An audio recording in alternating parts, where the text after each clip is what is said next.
Now, the rest of the story.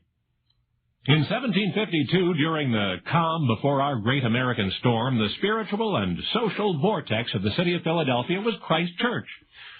The roster of regular attendees reads like the index of an American history book. Names like Washington, Adams, Franklin, Lafayette, Morris, and Hopkinson, and Rush, and Ross, and Penn. The building itself, a stunning confluence of Georgian architecture and Baroque ornamentation, was a designer's dream, except for one thing.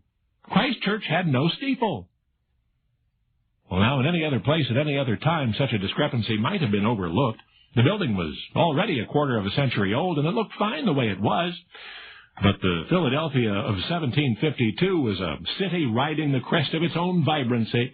The town was expanding, was coming to life physically and economically, and there were more people, more services available than ever before.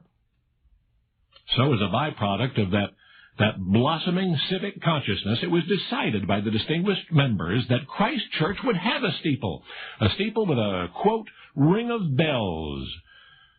Naturally, a church committee convened. Benjamin Franklin was on that committee, and to meet the construction cost of the new steeple, a bold measure was agreed upon.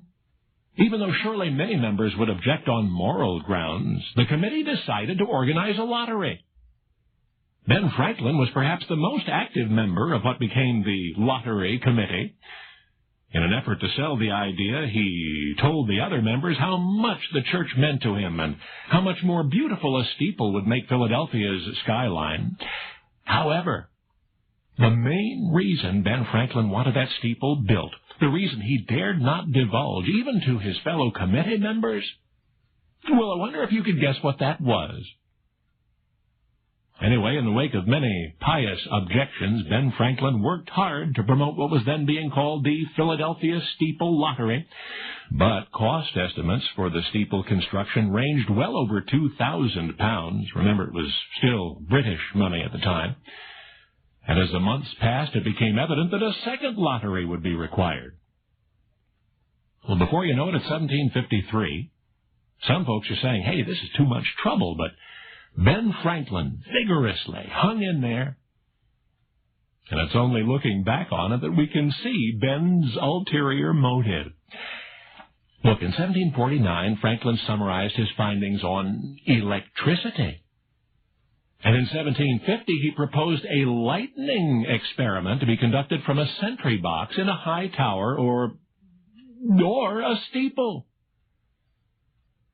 Then the following year, the Royal Society in London took a look at Ben's treatise on electricity, but they deemed it unworthy of publication. So, by 1752, Ben Franklin was desperate to prove his theories.